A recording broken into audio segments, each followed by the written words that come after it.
Ngayon guys, gawa tayo ng something nice. Ito po ang aking cookie.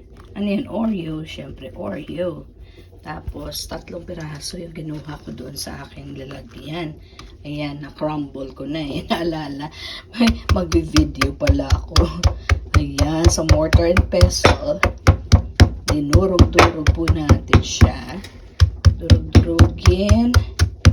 Hanggang pino. Para meron tayong panlagay doon sa ating coffee. Sa coffee talaga. Sa coffee talaga na ito ilalagay. Yan guys. Okay. Ito po yun. May tira pa tayo. Marami pa eh. So, ayan. 3 lang yung binawas natin. Para mabawasan naman to. Ayan. Pino na po. Pino na ba? Lalagay natin yan sa ating coffee. Coffee. Ayan po. Mag-kenko tayo. This is cafe. Diba? Smooth daw na coffee. Maliit na rin. Ano na lang yung ating ginagamit. Oo, yan. Isang ganito lang. Okay. Ay, sobrang konti. Dagdagan nga. Okay, ayan. Sobrang konti yan eh. Okay, yan na. That's our cafe. Walang latte. Dilagyan mo ng milk. That's cafe latte. Oreo. Ilalagay natin yung Oreo mamaya. Ayun na po. May latte na siya. Kaya, ayan, ang kulay niya ay naging light na. Nag-lighten na siya. Hindi pa natin nilalagyan niya ng sugar. So, yung pang sugar natin will be yung ating Oreo. Ito na po. Wait lang. Kukunin natin dito sa ating pestle. Mortar pala, mortar. Ilalagay natin dito. Parang sugar lang siya. Matamis kasi yan eh. Dagdagan pa. Ayan. Wow, cafe latte di Oreo. Okay, ala Simply Jane. Tikman natin ang maibigan.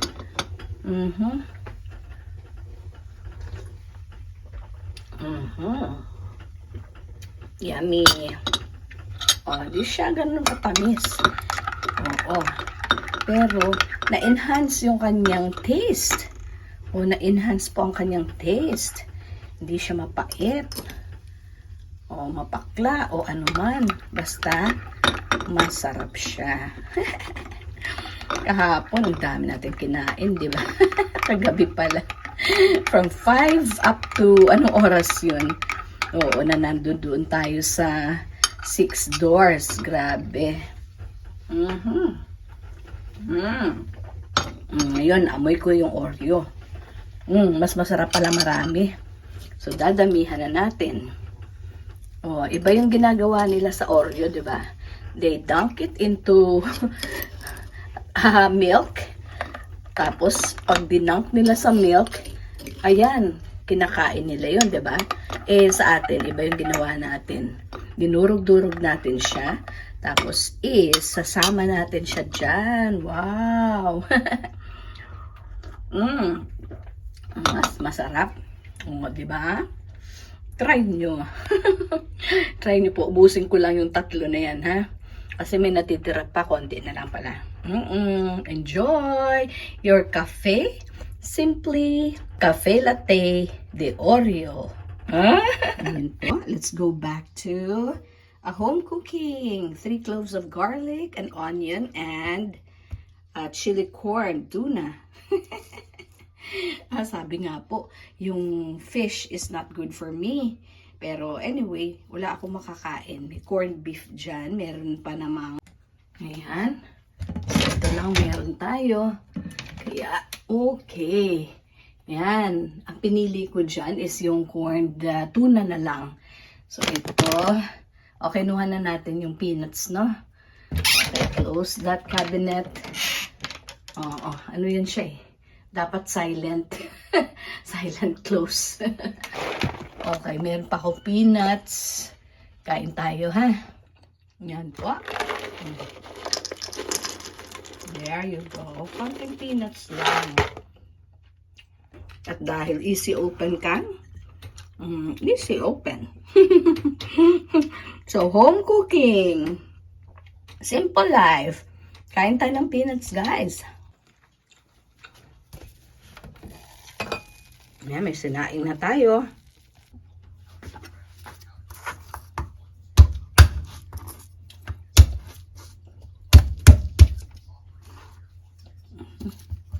Hati lang tayo. Hatiin lang yan.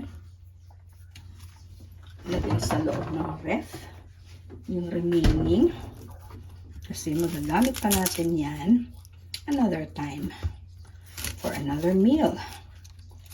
Isa lang talaga to guys. Para lang to kay Simple Jane. Dahil si Baby Cloud po ay nasa school at siya naman po ay kakain na lang doon.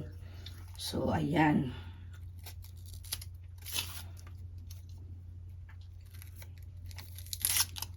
Ganyang umalis eh. Oo, kasi maaga po yung pasok niya this semester. So, dahil maaga siyang pumasok, ayan. So, solo tayo ngayon. At kakain na lang tayo. Ayoko nang lumabas. Home cooking naman tayo. At maganda din naman ang home cooking, di ba? Hindi natin napapractice yung ating cooking skills and ability. Kailangan din yun. Baka masanay tayo sa kain-kain sa labas. Sanay na nga po eh. Yun na nga ang nakasanayan eh. So, tanggalin natin to. Sabi daw po ang allicin, yung chemical compound na nandito sa onions and garlic, lalong lumalabas pag siya ay gaganyan, crushed. When it's crushed like that, yan, lalong lumalabas yan. That is antihistamine or anti-allergy. Ganyan pa naman kailangan ni Simple Jane these days. Opo, kailangan ko ng mga antihistamine. Ganyan na lang. Paghihiwa. O, diba? Ang dami na. Just good for one. Dahil we killed the can. Ito. Killing a can. Alright, luto na po tayo. Niluto na natin yan. Ito po yung kanin. Pinapainin pa. So, we'll wait a while. And then, yan. I-ano na natin. Gisahin na natin siya.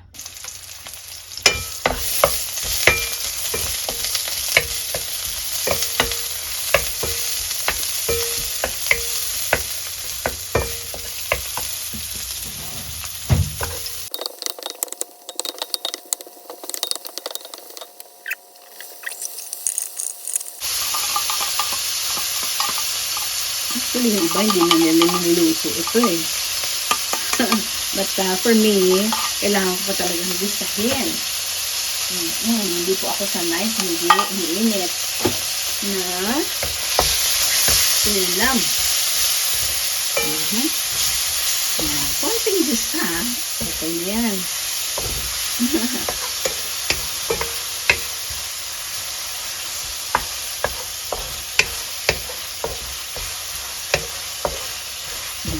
At meron na naman tayong sinaing. So, ready to eat na tayo. Bawi. Dahil kahapon, sobrang dami yung ating kinain. Ngayon, kontian lang natin. Ngayon tayo mag-diet. Nako.